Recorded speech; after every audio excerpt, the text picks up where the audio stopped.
Stop scrolling. Welcome to Conversations with CJ. Today is a great day, and I have a very special guest. He is one of the most respected individuals in sports and broadcast. He played in Super Bowl 23 with the Cincinnati Bengals. So yes, he is part of the SWAT team. A former NFL player and network sports broadcaster for CBS, ESPN, and Sky TV. He is also the host of the opening drive on Sirius XM NFL Radio Channel 88. Additionally, he leads the sports health division for Russo Partners, a New York-based PR firm. Today, I am super delighted to welcome the Emmy Award-winning Solomon Wilcots to Conversations with CJ. How are you, Solomon? Hey, after that introduction, CJ, I'm doing great, man. So, I greatly appreciate it. That's awesome, man. I'm so happy to have you on the show today. There's so much to talk about and to dig into. So I really want to just jump in. You know, for those who don't, know you, I don't know how they cannot know you because you've been everywhere. Your voice, your face. Tell us about your background. Where did you grow up? Where are you from?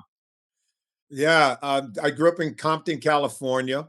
I'm the son of a Baptist minister, Mr. Pastor Joe Wilcots and Gracie Wilcots. My mom, she was worked in manufacturing at Mattel's Toy Company. You remember if you grew up in Southern California, there were a lot of manufacturing jobs. And like most people who ended up in California, my parents, when they were children, my grandparents moved from the great state of Texas. My father, his family came out of Texas. My mother, they came out of Shreveport, Louisiana, into California during the 1940s and made California home. They met while they were in high school in Compton, California, when Compton at that time was predominantly white.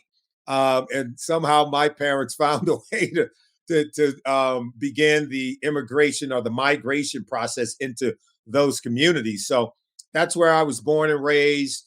Left California to go to the University of Colorado when I went to high school. And after college in Boulder, Colorado, I was drafted by the Cincinnati Bengals in 1987. During that year, there was a player strike.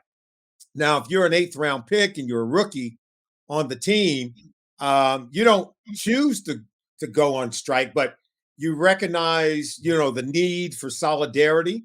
As for instance, the minimum salary for rookies and really for any player in the NFL at that time in 1987 was $65,000. I had guys that graduated college with me that were working in sales jobs that were making more money than I was, and I was a quote pro football player. It was at that point in time that I realized, I need to do something else. I need to go find long-term employment. And I remember I started that year interviewing for a job that I didn't think football would last that long. In fact, we say that the NFL is an acronym, which means not for long. So I went and got a job. I was in a management training program with an insurance company, started working for that business, worked there for about 6, maybe 7 years. Every year during the off season, while I was a player, I had a real job that I went to. And then I transitioned and started working at the local NBC affiliate, came in as an unpaid intern. I worked as a writer and as an editor. Because I could write, that's kind of how I got in the door. That's why they even let me in the door. And so it was my writing skills that kind of got me in. And then I learned how to edit, became a really good storyteller. I became a reporter, then local sports anchor for the NBC affiliate in Cincinnati. And from there, after about 5 years, went on to work at, as you have mentioned, at ESPN, Fox Sports, worked at CBS Sports, NFL Network, Sky TV over in London. So I've been really blessed to have a long career in broadcasting. Wow. Talk about a fascinating journey. Where do I start? I think I need to start from the point of college, but it's playing it back. there's so much we're going to get into it, because you talked about unpaid intern. You talked about how you know how you learn how to write, storytelling. I mean, all that plays so well and it connects. And you talked about just the player strike. I mean, coming out as a rookie. But before that, you were at, Colorado, and everybody knows Colorado, Coach Prime, right? Yeah. But you were there way before Coach Prime was a thought. You saw something special in Colorado for you to go from Compton, to Colorado. What was your experience like at Colorado, and what made you select Colorado as a place to take the next step in your career, as you were pursuing football? Yeah, it's a really good question. Every time I talk with my mom, we kind of have fun with the alliteration that I went from Compton to Colorado to Cincinnati. Just there's something about cities or states that start with a C in terms of what my path has been like. But growing up in Compton, I saw a lot. I saw a lot of things happen. I saw gang violence. I saw the way our communities were targeted, and the way that drugs flooded our community. And I remember saying, okay, it's time for me to get out of here. What does that look like? How is that going to happen? I knew that as an athlete, I had an opportunity to go to college. And so I knew that I would want to really have a change of scenery. And I always wanted a place that was going to be totally enthusiastic about providing opportunities to young men like myself who looked like me, and in terms of providing opportunities, but would not serve as an impediment to my growth and my development. And as far as choosing a place that no matter whatever I wanted to be in life, wherever I wanted to go in life, I could get there as a result of attending that university and living in that community, wherever that university was. And for me, that was Boulder, Colorado. You're talking about a kid that grew up in the inner city. It never snowed in Compton, right? It was always really warm and beautiful in the palm trees and everything. And then you go to a place like Boulder, Colorado, which is sunny, but yet still cold. And I even learned how to ski when I got there. So I was totally embracing this new environment that I thought really had all of these open borders and open mindset that would allow me to grow. And that's what I found. I found professors there that were phenomenal in terms of helping us as young student athletes to know who we are, what is our worth, what is our value to the communities that we live in, and to the job market that we were seeking to be a part of at a very corporate level. And so I found coaches, professors, and everyone in terms of faculty, and even in the private sector. I found really good jobs. It was just a beautiful place with beautiful people and very encouraging environment that told Solomon Wilcots, you could be anything you want to be. And I have an example, for instance. I remember I was in one of my English literature classes, and I wrote a paper, forget what it was, but I remember writing this paper. And I remember my professor, asking me to stay after classes. She wanted to talk to me. And so I literally came up afterwards. Okay, let's talk. She said, let me tell you something. She says, you wrote this? This is beautiful. She says, you need to learn to talk the way that you write. Wow. and for a minute, I didn't know if I was offended or if that, I kind of was like, is that kind of a backhand compliment? What's going on here? But I knew what she meant. I mean, I really did know what she meant. I had always loved writing, even as a young, very, very young person. Always, but you don't share your writing with your homies. That's not. That's right. That's right. Not something you do. Like, hey, yo, bro, take a look at this, man. Look at my use of metaphor and alliteration, right? That's not something that you go sharing with the homies, right? So, but what she was saying really was the way that you express yourself through written word. You need to learn to offer that kind of presentation every day. As you're standing up and you're talking to people, as you're talking to your teammates, as you're talking to your coaching staff, if you're doing a presentation for the student body or a presentation in the classroom, one day you're going to be doing presentations professionally. This is what it ought to sound like. It sound like that when you're talking, just the way that you wrote it. And then and she said, so you're going to have to tell the guys in the locker room now, guys, we're going to speak differently. Now, clearly at the time, I didn't have the maturity to go in and tell the locker room that we're going to conjugate our verbs more precisely. You know?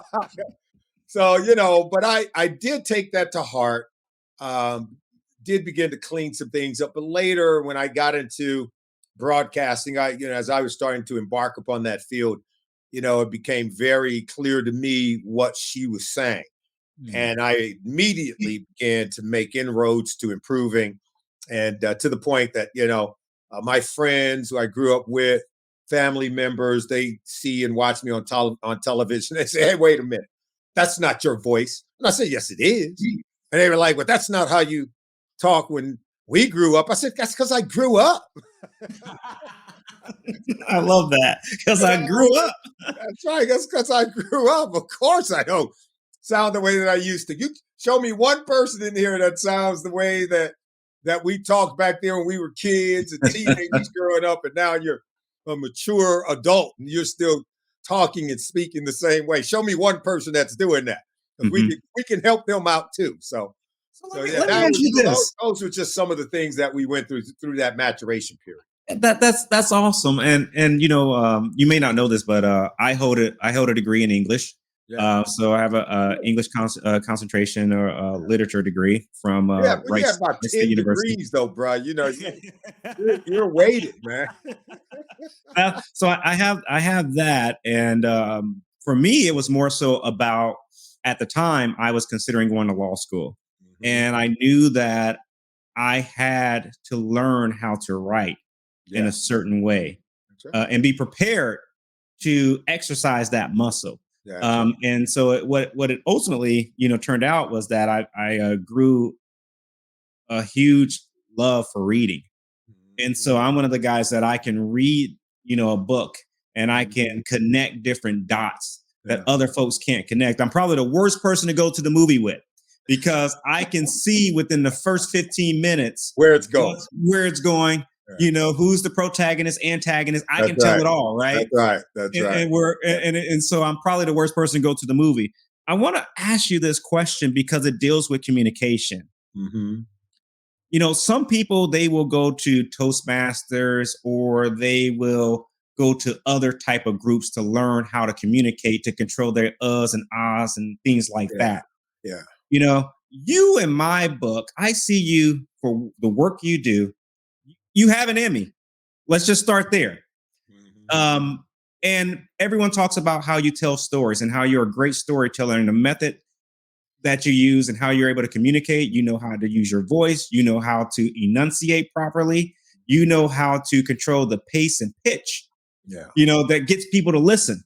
Yeah. How did you become a master at communication? What were the steps that you can recall that you took in order to get there?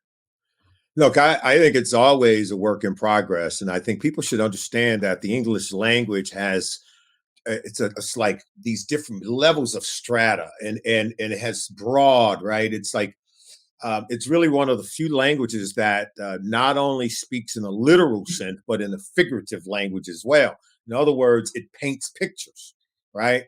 When we say, like, in the neighborhood, yo, man, that is just stone cold.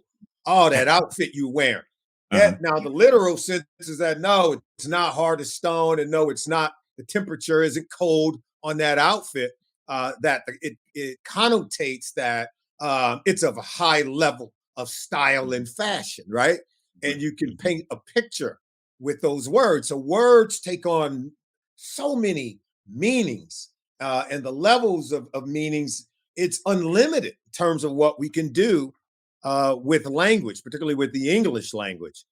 And when I was in school, I remember learning and studying English literature, and anyone who's ever read and had to study Shakespeare, that's called a deep dive, as you well know. So, you're talking a deep dive in the use of language and how powerful it can be, how beautiful it can be. More importantly, how persuasive it can be. Mm-hmm. And when you learn the use of what we call iambic pentameter, which is like the rhythm and the Mm-hmm. pacing of words, right? You hear rappers use it when they staccato spacing and they're speaking very quickly and they're rapping very quickly and they're rhyming very quickly. That's Uh-huh. their iambic pentameter. And some of them are very smooth and maybe even more deliberate, but they're trying to draw you in emotionally with that rhythm or with that tempo. They're trying to get you hyped and energetic or on the dance floor with that, right? But one way or another, they're trying to move you, right? Mm-hmm. And then if I start to use words to paint pictures, right now, and you see the same color, and people say, "Man, I'm feeling you, bro. I'm feeling you." Uh-huh. You know, so Uh-huh. you see, Uh-huh. that's when you know you're working with something, but it's an art form, and it took it took years for me to learn that. I was a kid that gravitated to reading all of the classics, man. Mm-hmm. I would read Greek mythologies. I'm a son of a pastor, so Okay. understanding Elizabethan and Old English language since I was a toddler, and being able to parse through some real tough language. But it came natural to me. It was fun. It was entertaining, and I would always read these Greek mythologies. So any history pieces I loved reading. And then when I was introduced to Shakespeare, in high school, I was just like blown away. And then, of course, when I got to college, it was easy because I had already done a lot of it. It was something that I could do that was fun, that was still, it would count towards what I ultimately want to do over in a journalism school. And so when Mm-hmm. it came time for storytelling, I knew how to use those analogies and those metaphors and to illustrate certain points. And you can Mm-hmm. make your point just by painting a picture, right? And look, if you think about what you even read as in the Bible as a kid, that was figurative language, right? It was, Right. Right. you were reading stuff that was painting a picture of how to be whatever the scripture was trying to teach you how to be. They would, even as a kid, you read Aesop fables, right? The Mm-hmm. tortoise and the hare. Right? It's a simple story, but it really wasn't about a tortoise, really wasn't about a hare. It's about how slow and steady and persistence wins the race, not necessarily talent and speed, Wow. right? Great wisdom with a few little words using a few simple characters, right? And so you're always learning this stuff. I remember though, I'm just an intern at our local TV station. Mm-hmm. Remember the news director, he caught on to my work. He's like, "You're doing all the work for these guys. You're writing a lot of our pieces." And by then I had become a producer. And I remember him telling me, he says, "Look, you know what I'm going to do? I'm going to do something for you. I'm going to get you a speaking coach." And I looked Mm-hmm. at it. And now what starts to resonate is what, like my sophomore literature professor told me when I was in Boulder, Colorado. Yeah, you don't talk the way that you write. And clearly that's what he was picking up on. So he offered to pay for me to have sort of vocal lessons. And Hmm. then I remember when I started, I'm thinking, this is vocal lessons, like same thing like with singers. People don't realize, like, if you studied anything about Whitney Houston, who was one of the great vocalists, literally one of the great vocalists, right? Mm-hmm. Mm-hmm. But her mom was a great vocalist. And what does she teach her? Elocution. She was teaching her how to enunciate every word, right? Mm. It's like you don't get to take shortcuts on that. You Right. got to pick it and you got to nail it and you got to do it every single time because that's the difference between being an amateur and being a professional.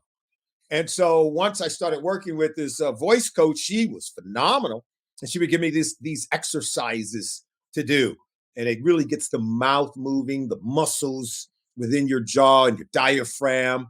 People don't realize talking is like singing. Your diaphragm, you're creating a wind tunnel. And that creates vocal qualities when you're talking, like a James Earl Jones, right? The voice Uh-huh. of Mufasa, right? The voice of Darth Vader. Think about some of the Uh-huh. great characters, right? And Uh-huh. all of those characters are Shakespearean, by the way, right? Mm. It's, Mm. whether it's Hamlet or whether it's, Simba and the Lion King. It's the same story. The father Mm. who dies, someone usurped the father's authority and position as leader, and now you have to avenge the father. People don't realize Lion King, every great story ever told, it's all the same patterns. You know that. It's all they repeat, but you change the names, right? And Mhm. Shakespeare did all of them. And they're still being done today and turned into great movies. They tend to be the best movies that do the best at the box office, as you well know. But getting back to, in terms of speaking and vocal qualities, and I learned that, Morgan Freeman's the same way, came out of the South, worked with a Mhm. vocal coach, learned how to speak and enunciate, and to the point where now people are paying him to read script. That's right. You're getting paid to read script. That's right, because That's his right. voice is that good, it's that strong, it's that powerful. And we all know James Earl Jones, man. He brings words to life. You Mhm. know, I when we talk about vocal talent, he's the burning bush. Okay, Hmm. he's bad, dude. Let He me tell you, yeah, I'm sitting here, I'm about to do this. When they do this at church, when yeah, when the yeah. pastor's on fire. Woo! Woo! I appreciate that. Hey, you Appreciate it. went. I want people to understand the master class that just happened literally within 5 minutes, from iambic, iambic, Pentameter, yeah, pentameter yeah, to, a vocal coach, to the muscles in your mouth. And I yeah, know this because yeah, from my previous career, I was a sales professional. I was inside sales. yeah, And I used to, when I got into leadership, I would tell, and speak to my reps and say, hey, you need to watch what you drink, when you're on the phones. I don't want you drinking cold water. I want you drinking warm water, because yeah. why? Because your voice, we didn't have the technology that we have right now. We That's just had right. our voice in a phone. So That's I right. need your voice to be the best it can be. And if that means you Mhm. stand up when you talk, you stand up when you talk, That's right. right? That's right. Yeah. Also, if your script is handwritten and you gotta squint, that impacts how you enunciate words. That's So right. maybe you should That's type right. it in a bigger font so you don't have to strain your eyes, Yeah. straining your face to enunciate. I mean, you just gave us a master class on so much. I mean, the English concentration nerd in me can go off on this one for days and days and days. That's right. I, Yeah. I want to go back and ask you this question because I see it. You're like a triple threat. I mean, this is what an Emmy award winning, recipient does, Thank right? you. Yeah. So when I think about, the lessons that you learn from, your parents, the lessons you learn from your teachers in Colorado, I know Mhm. you have some lessons that you learned on the field, Mhm. you know, and I'm just interested in knowing when you think about, all those lessons, you know, how did you, bundle all that up, when you made the step from professional football to broadcasting and also to what you're doing right now? What stands out most as like, these are maybe, one or two lessons that I carry with me Yeah. every single day of my life? Well, I appreciate you asking that because they are very important. I think everyone who has set goals for themselves, right? You have goals, dreams, aspirations. You have to have a, sort of lay out this course. Okay, how am I going to get there? How am I going to accomplish this task? How am I going to get from where I'm at to where I want to be? And then you start to develop some of these key things. And then when you look back after you've able to accomplish a lot of those things, many of them, you say, wow, these are the things that are really important. You start really applying more of those things into what it is you're currently doing in terms of what the next plateau is, what the next mountain that you're going to climb. You apply those and found that success can become duplicated, that you can Mhm. do it over and over again, even if you're moving within different industries or on from one project to another, because these things hold true, right? And one of those things for me that's always held true is, to be curiously energetic, is how I would describe it. Hmm. Hmm. And I've always had this curiosity to learn or to know. I just that's just organically who I am, and that served me well because that curiosity all by itself wouldn't be enough unless you're willing to do something about it, right? So for me, it was always about reading. Even before there were computers, right? There were always these things called books, right? And we always joke among our friends and my fraternity brothers, knowledge is this thing they hide in these items they call books. That's where they hide the knowledge, right? It still can be found there. Now we have a lot of other resources, but it was always in reading. It was always very important to read. It was always, I even till to this day, I always look at our knowledge base as sort of a bank vault. And the way that you get the knowledge in there is by making deposits. And the only way that you can make deposits is you've got to be a reader. You got to be curiously energetic about what you do. You got to chase information. You got to seek it out. You got to go find it. And you have to know how to source information. Because there's a lot of information out there now, man, that's bad information. But this like I do, as when we were studying in English literature and understand, you had to know how to source information. Where did that information come from? How did that information come to be largely recognized as good information or truth or usable information? And so learning those things have helped me tremendously in my life. And I found that it's become very valuable. And then that energy component is really just something that allows you to get up every single day to go chase your dreams, your goals, your aspirations. Whether it was a kid who wanted to get a football scholarship so he could make it out of the hood, get off to college, and then go on to do bigger and better things, right? I didn't get to accomplish that sitting on the couch, right? I didn't get to accomplish that, man. There was a lot of work that goes into that. There's academic work that goes into that. There's work in the weight room that went into that. Because I was a little puny dude, man. There's work on the field with technique and drills in doing that.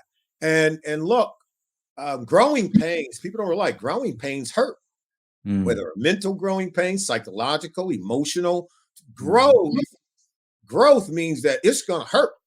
You don't get to evolve, go next level without experiencing some kind of discomfort, right? And so you've got to learn how to push through those moments.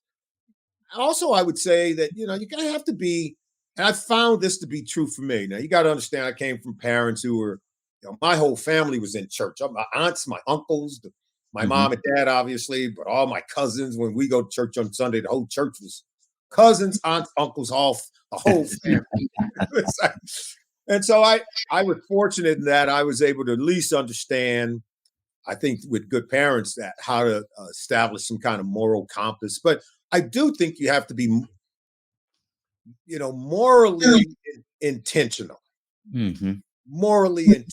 And what that really means is, and look, I have homies. I got boys who have done some things. I've got friends who done some things like, yo, man, let's go do.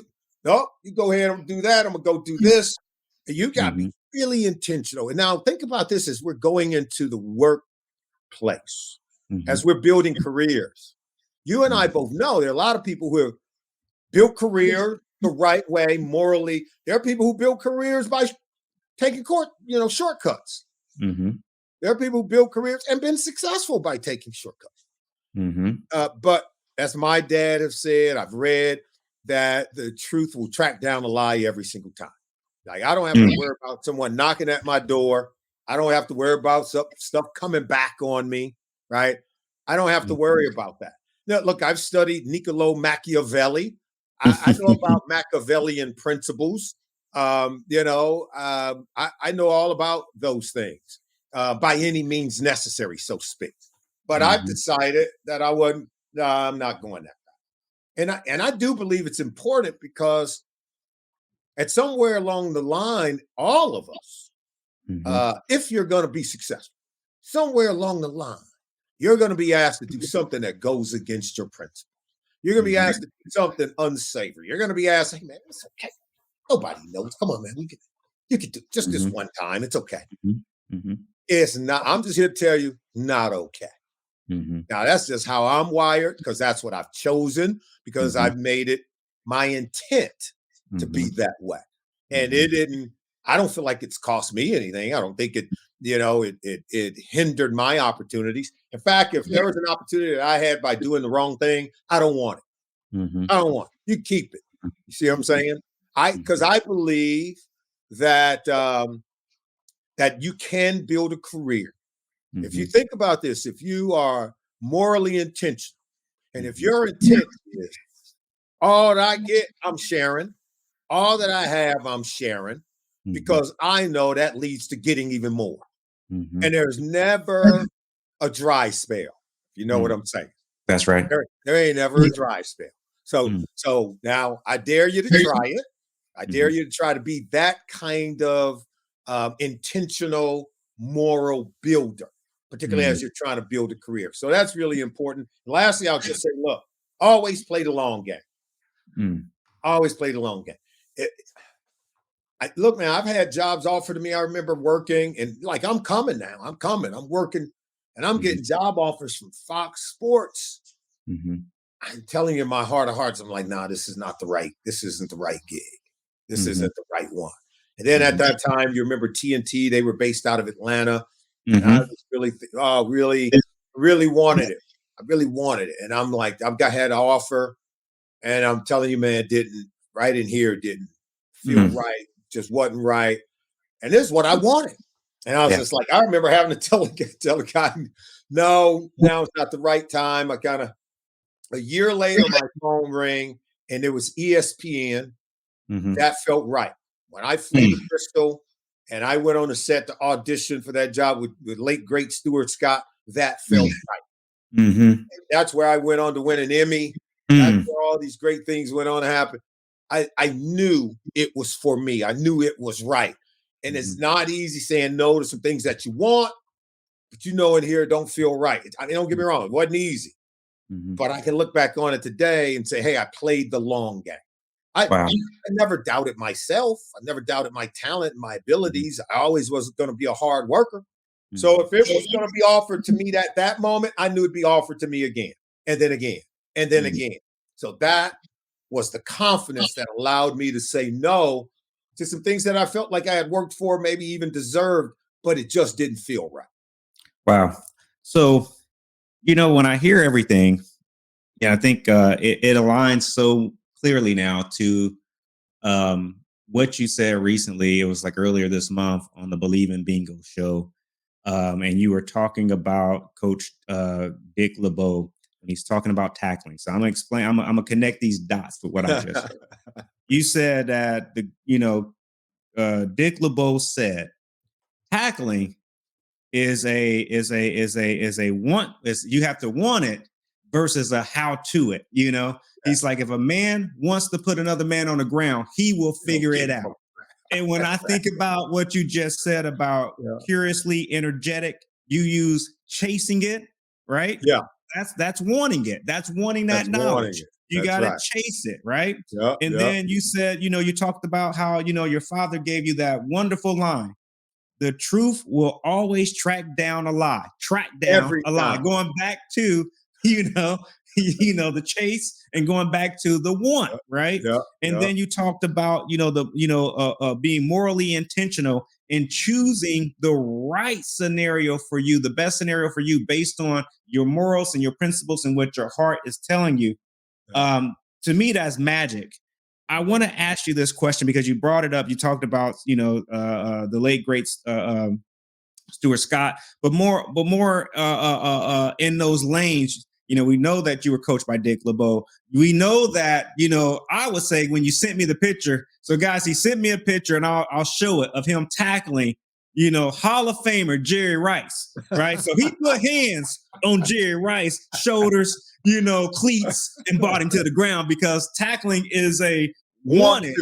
Yeah, that's right. It's about want to, not how to. That's right. So he put, and this is not the only Hall of Famer or other person of greatness that Solomon knows and has spoken to. How did you deal with, or how do you deal with, what would you say for people that are dealing with imposter syndrome? What would be some tips that you would say, because here you are. I mean, you're like, hey, I came from Compton. I went to Colorado. I learned how to speak. I played football on a high level. I've been on the biggest stage. And then you go to broadcasting. You're with some of the giants, right? Yeah. Of broadcasting. You win an Emmy. And I know you have confidence. I already know that. I know you're courageous, right? I know that, and I know you're curiously energetic. Mm-hmm. But for folks that may suffer through imposter syndrome, what would you say to them?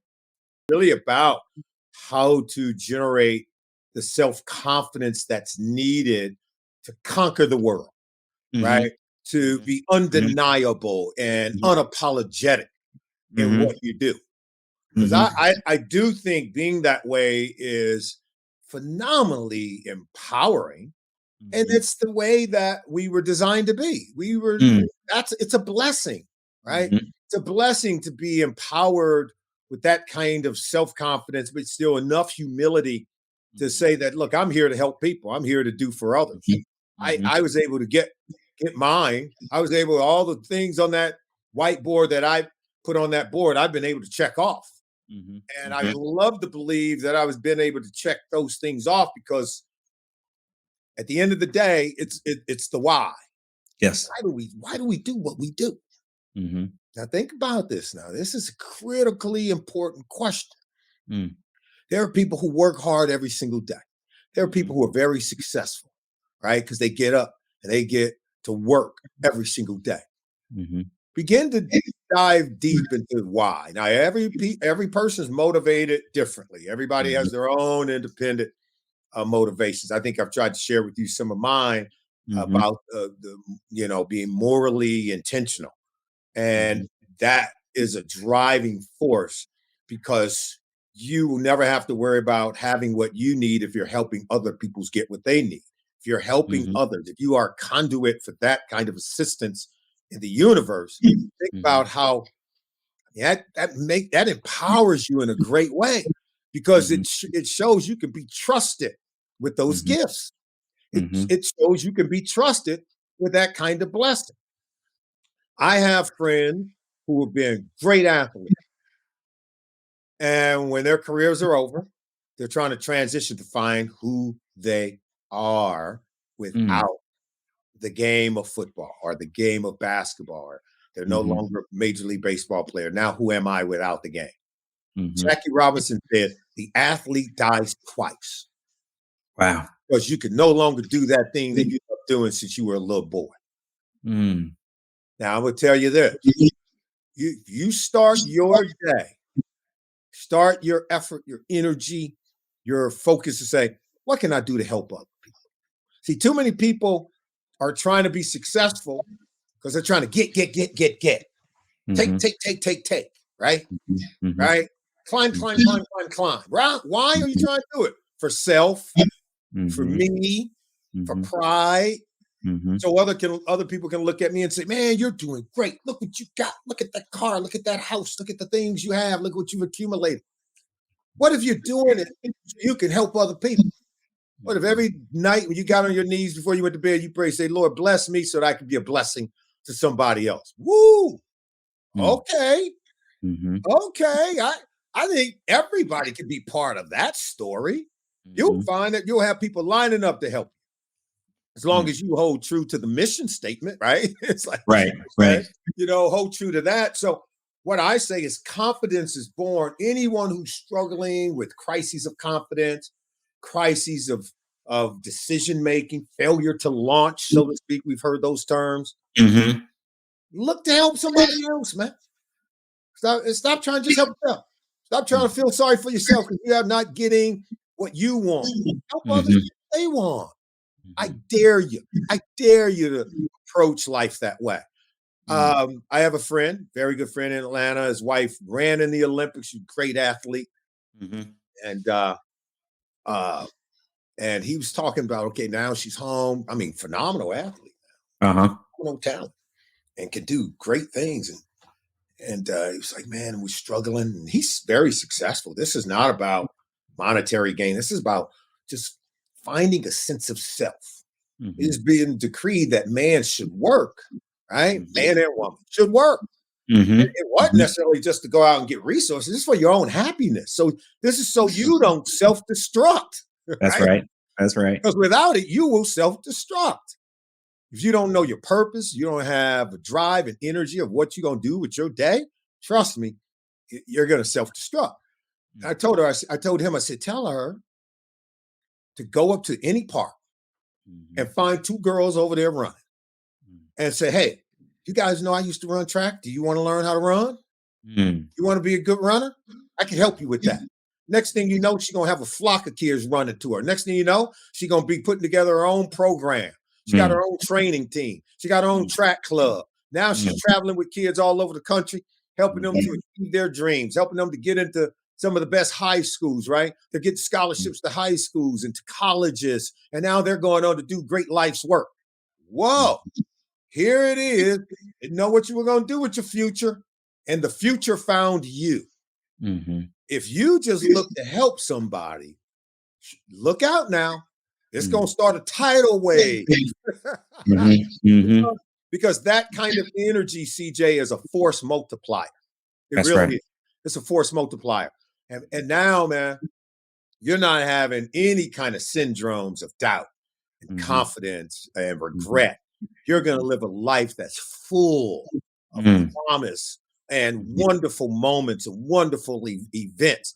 All you started was just by helping somebody. You know, I'm part of this team of people led by a guy named Rob Wiley Youngblood, who is he created a movement called Collaboration Creates Currency, and Rob is on a mission to impact 100,000 lives, and it starts with, like you said, helping other people. And I think about a lesson that I learned in life. It was a tough lesson at the time. And it was this my coach, my basketball coach, wanted to teach me a hard lesson but he wanted to get across to me how to understand how to be a better teammate. Yeah. So pulled me he pulled me to the side, and he says, "Hey, I'm going to bet you that you will not score." We were in a tournament game, a summer league tournament game. He said, "You will not score more than 10 points this game against this team. And I'm betting you $20." Right? It was the hardest 10 points I've ever scored in my life.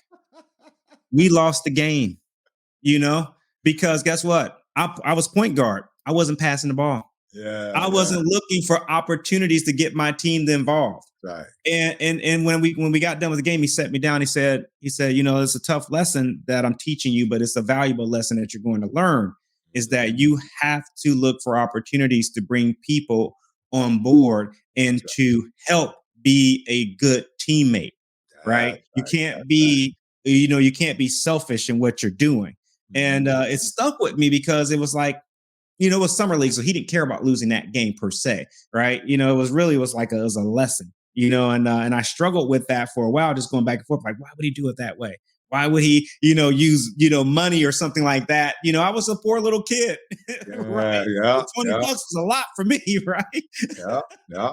And so, he taught you the simple lesson, how you get more by giving than just by going out and looking to get for self. That's right. That's right. That you're going to get more. That's right. By distributing, by looking to assist and to help others. And then it feeds on itself. And now you're existing in an environment and cultivating an environment where the giving and the gifts are just flowing. So then I take that. Thing. That's right. I take that, and when I get into corporate America, the lesson still sticks with me, right? So then I'm, get promoted to management. One of the youngest promotions that they had at the data and analytics company I was at. I'm leading teams in my early 20s. And I'll never forget that lesson, because I gave away everything I knew to empower that team to be successful. That team was like the lowest ranking team for like the last 10 years prior to when I was given the opportunity to take on that role. And within 18 months, they became the number one performing team. And it wasn't that we changed over personnel. Yeah. No, I saw gifts in people that they didn't see in themselves. And I would say, hey, I believe in you. Yeah, I see you operating at this level yeah. in my mind, but you're right here right now. I need you to believe too. And here's some things that I see that it can help you. And I'm going to work with you. So I didn't just manage them. I became a partner with them in their That's right. success That's right. because I knew that, and Keith Hawk says this, is that, my job is to help you succeed, because when you succeed, guess what? We all succeed. And so that was a big piece for me in that. I know time is of the essence. I want to ask you just two more questions really quick. And, um, I got this question really based on hearing about AI in sports, and I just want to know, just based on where you sit at, you Mhm. know, how are you here, or what are you hearing how AI is being used in professional sports or even in the NFL? Yeah. No, it's a really good question. AI, artificial intelligence, and machine learning is being used at a phenomenal rate at the collegiate level, particularly at the professional level in the NFL, and it's being used in a number of different ways, whether it's team building, player evaluation, player development, game planning and strategy, right? Injury prevention and rehabilitation. Players are wearing chips in their helmets. They wear chips in their shoulder pads, even in like the undergarments. Like if you have a t-shirt, they have a chip Mhm. right here. And that's how you get the data collection, right? So they're pulling in data in every way, shape, or form. And as you well know, man, the data that you could track is enormous. It's almost Mhm. infinite, right? Mhm. You can pull in data points for, say, an oxygen level intake of a player Mhm. Mhm. during the second hour of practice compared to, say, the first hour of practice. You could get Eh, you can learn what is their peak performance or explosion rate and Wow. movements and fast twitch, everything. And then obviously you're going to collect that data after you have finished the data collection process. You use the machine learning, and you put all that into the computer. And what computers, as you well know, what it does now, and AI technology, it literally takes all of that information and it normalizes it, right? In other words, you have some of the stuff that's an outlier, some of the stuff is more centered and more consistent, and now you're packing that in, and that's how you're creating these levels of probabilities. Mhm. And so now, when, say, for instance, I'm drafting this player over that player, if I just watch Mhm. the play, this player looks like the better player. Mhm. This player looks, like maybe he's not as good, but the data is going to tell us in other ways how are they performing, the biomechanics, right, of the data that Mhm. we talked about, that you're taking from the helmet, that you're taking from the chips and shoulder pads. It can Mhm. measure impact, when a guy Mhm. makes a tackle, right? Mhm. I mean, and now you get to use these metrics that have they're very objective, right? They're not subjective. They don't suffer to the whims of emotion, of how you feel about a player or what you see aesthetically. All that's stripped out of there. As you well know, Mhm. the data is totally objective, right? That's right. It doesn't see Right. Right. this guy from that guy, or big, Yeah. tall, short, skinny. It doesn't see any of that, right? Uh-huh. And so it's become very, very useful, even in free agency, when you go to sign a player like a quarterback, for instance. How do Mhm. you determine which quarterback is better and which quarterback is better for you? You can use all of the data points Mhm. that you're going to get Mhm. through AI, but you're going to get maybe some other things that typically that people aren't tracking. And Mhm. it is, okay, the production. Who do we attribute this production to? Is it Mhm. all attributed to the quarterback, or is it universally distributed to, say, the running back who scored the touchdown, or the receiver who made a great catch when the quarterback threw it high and outside? The receiver went outside of his space in what we call a contested catch.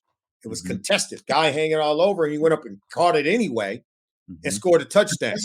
Are you going to give the quarterback credit for that? Well, the real nuanced version of what data does, it says that no, that play should be credited more so to the wide receiver who lended the production. So that it helps you to make better choices, more what we call more informed choices when Mhm. it comes to drafting players, signing players, building out your roster.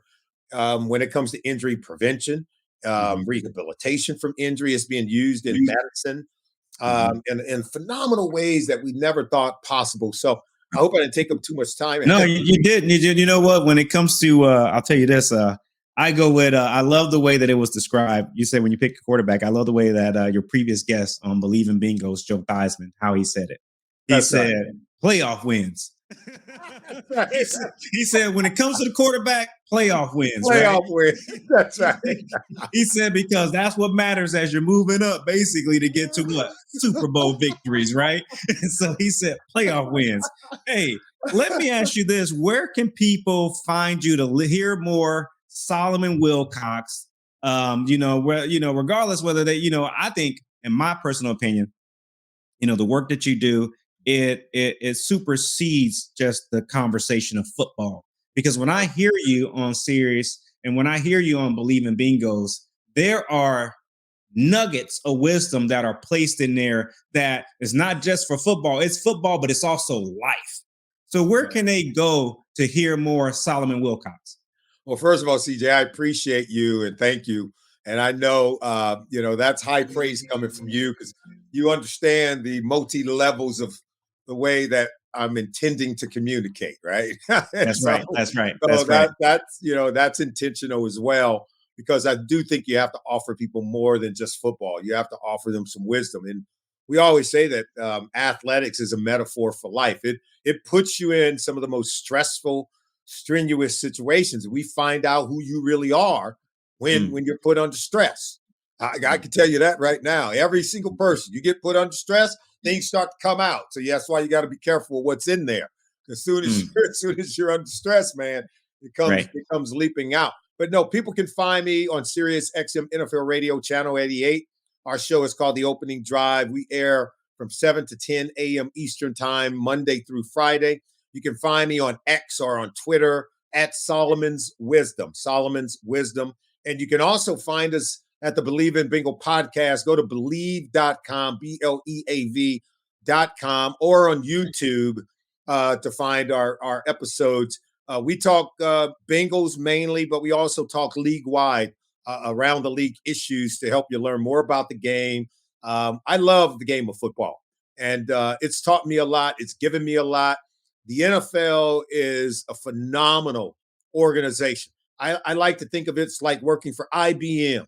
I've lived and worked over in London. I've worked over in Ireland. I've been abroad. And as soon as people ask, what do you do? Who do you work for? I tell them I cover the NFL. And bam, they already know. Like they don't say who, what. Can you explain a little bit more of that? Nope. And that's how it is. If anybody who's ever worked at IBM or gone through IBM, right? Soon as it's one of those companies that when you name it, it you don't need any more messaging after that. So that's how big it is. And I've been very fortunate to be this kid growing up in Compton, California, to become part of this huge apparatus that offers a lot of opportunities to a lot of people, not just as players and coaches and broadcasters, but in a number of different ways. You mentioned data analytics. There are a lot of people who are employed through that platform as well. And so it's a never-ending deal. We always say the NFL is like this octopus with all of these tentacles touching every facet of society, right? And Yeah. out of it spawn so many other industries, right, that thrive off of this hub that we know as the NFL. Yeah, that's awesome. Thank you so much for your time. And hey, man, I'm gonna say it. We're gonna have to bring you back because there's so much more for us to talk about. And thank you very much. CJ, you're the best, my man. So you keep up the good work, and I'll come join you anytime you ask. Stop scrolling.